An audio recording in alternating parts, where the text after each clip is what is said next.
Welcome to channel. ನೋಡಿ friends, ಇದು ಮರ್ಸನ್ ಗಡ್ಡೆ ಹೇಳ್ತಾರೆ ಇದಕ್ಕೆ. ಅದರ ಎಲೆ ಇಷ್ಟು ದೊಡ್ಡ ಎಲೆ, ಕೆಸಿನ ಎಲೆ ಕಾಣ್ತಾರ. ನಮ್ಗೆ ಏನು ಸೆಂಡಿಗೆ ಹಾಕಿದಾರೆ, ಪ್ಲಾಸ್ಟಿಕ್ ಹುಡುಕ್ಬೇಕು ಅಥವಾ ಬಟ್ಟೆ ಹುಡುಕ್ಬೇಕು, ಏನು ಕೆಲಸ ಇಲ್ಲ ಫ್ರೆಂಡ್ಸ್. ಇದ್ರದ್ದು ಎಲೆಲ್ಲೇ ಹಾಕಿ ಬಿಟ್ರೆ ಸರಿ. ಸೆಂಡಿಗೆ ಸಹ ಹೈ ಕ್ಲಾಸ್ ಆಗ್ತದ. ಹಸುರೆಲ್ಲ ಸೆಂಡಿಗೆ ತಾಗಿ ಬಿಸಿಲಲ್ಲಿ ಇಡ್ತೇವಲ್ಲ, ಸೆಂಡಿಗೆ ಸಹ ಒಂಥರ ಪರಿಮಳ ಆ ಎಲೆದ್ದು. ಹಾಗೆ ಅದರ ಭೂಮಿ ಅಡಿ ಗೆಡ್ಡೆ ಇರುತ್ತೆ ಅದರಲ್ಲಿ. ಇದರದ್ದೊಂದು ಗಶಿ ಮಾಡಿ ತೋರಿಸ್ತೇನೆ. ಸುಮಾರೆಲ್ಲ ಐಟಮ್ ಮಾಡ್ತಾರೆ ಫ್ರೆಂಡ್ಸ್. ಇದರದ್ದು ಹಸಿಯೇ, ಈ ಹಸಿ ಗೆಣಸು ಗೆಡ್ಡೆ ಚೂರು ತೆಂಗಿನಕಾಯಿ ಮಿಕ್ಸ್ ಮಾಡಿ sauce Mac chutney high class ಆಯ್ತು ಫ್ರೆಂಡ್ಸ್. ಅದರದ್ದು ಹಸಿ ಗೆಡ್ಡೆದ್ದು ನಾನು ಇದರದ್ದು ಈಗ ಗಶಿ ಮಾಡಿ ತೋರಿಸ್ತೇನೆ. ನಮ್ಮ ಲಕ್ಷ್ಮಿ ನಮ್ಗೆ ಈಗ ಅದನ್ನು ಹೋಳು ಮಾಡಿ ಕೊಡ್ತಾಳೆ. ಸಣ್ಣ ಸಣ್ಣ ಹೋಳಾಗಬೇಕು, ತುಂಬ ಲಾಯ್ಕ್ ಮಾಡ್ತಾಳೆ ಫ್ರೆಂಡ್ಸ್ ಅವಳು.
ನೋಡಿ ಫ್ರೆಂಡ್ಸ್, ಕಾಯಿ, ಇಷ್ಟು ಮೆಣಸು, ಒಂದೂವರೆ ಟೀ ಸ್ಪೂನ್ ಅಪ್ಪಷ್ಟು ಅಕ್ಕಿ. ನೋಡಿ ಫ್ರೆಂಡ್ಸ್, ಒಂದೂವರೆ ಟೀ ಸ್ಪೂನ್ ಅಪ್ಪಷ್ಟು ಜೀರಿಗೆ. ನೋಡಿ ಫ್ರೆಂಡ್ಸ್, ಒಂಚೂರು ಹುಣಸೆ ಹುಳಿ ರಸ ಹಾಕೊಂಡು ಬಿಡ್ತಾ ಇದ್ದೆ. ಹುಣಸೆ ಹುಳಿ ಹಾಕೊಂಡ್ರೆ ಆಯ್ತು, ರಸ ಹಾಕೊಂಡ್ರೆ ಆಯ್ತು.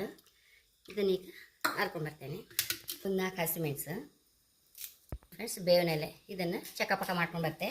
ನಾವು ಇದರಲ್ಲಿ ಹಾಕಿ ಒಂದೆರಡು ಸುತ್ತು ತಿರ್ಸಿದ್ರೆ ಟೇಸ್ಟ್ ಬರುತ್ತೆ ಫ್ರೆಂಡ್ಸ್. ಸಿಗ್ದು ಹಾಕಿದಕ್ಕಿಂತ ಹೀಗೆ ಮಿಕ್ಸಿಯಲ್ಲೇ ಒಂದು ಚಕ್ಕಪಕ್ಕ ಮಾಡ್ರೆ ಅದೊಂದು ಟೇಸ್ಟೇ ಬೇರೆ ಫ್ರೆಂಡ್ಸ್. ಹಾಗೆ ಇದನ್ನು ಮಾಡ್ಕೊಂಡು ಬರ್ತೇನೆ. ಈಗ ಇದು ಬೇಯ್ಕೆ ಹಾಕೊಂಡಿದೆ. ಹಾಕಮ್ಮ, ಮುಚ್ಚಿಟ್ಬಿಡಿ. ಬೆಂದಾಗಿದೆ, ಎಷ್ಟು ಬೇಗ ಬೆಂದಾಯ್ತು ನೋಡಿ. ರುಚಿಗೆ ತಕ್ಕಷ್ಟು ಉಪ್ಪು ಹಾಕುವ, ಮಸಾಲೆ ಹಾಕಮ್ಮ.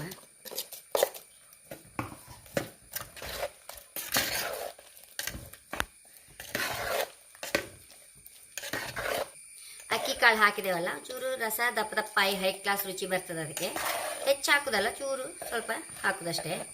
ನೋಡಿ, ಕುದಿ ಬರುವಾಗ ಚೂರು ವರ್ಜಿನ್ ಕೋಕೋನಟ್ ಆಯಿಲ್ ಹಾಕಂತ ಇದ್ದೆ. ಈಗ ಗಸಿಗೆಲ್ಲ ಹಸಿ ಎಣ್ಣೆ ಹಾಕ್ತಾರೆ. ನೋಡಿ, ಒಂದು ನಿಮಿಷ ಮುಚ್ಚಿಟ್ಬಿಡುವ.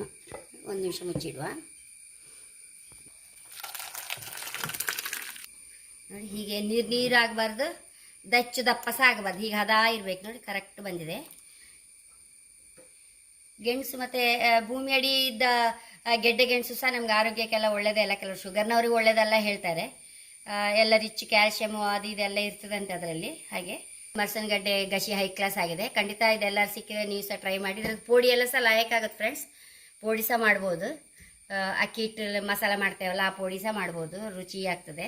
ಇದರ ಚಟ್ನಿ ಸಹ ಹೈ ಕ್ಲಾಸ್ ಆಗ್ತದೆ. ಹಾಗೆ ನನ್ನ ಚಾನಲ್ ಇಷ್ಟ ಆದರೆ ಸಬ್ಸ್ಕ್ರೈಬ್ ಮಾಡಿ, ಲೈಕ್ ಮಾಡಿ, ಕಾಮೆಂಟ್ ಮಾಡೋದಂತ ಮರಲೇಬೇಡಿ. Thank you.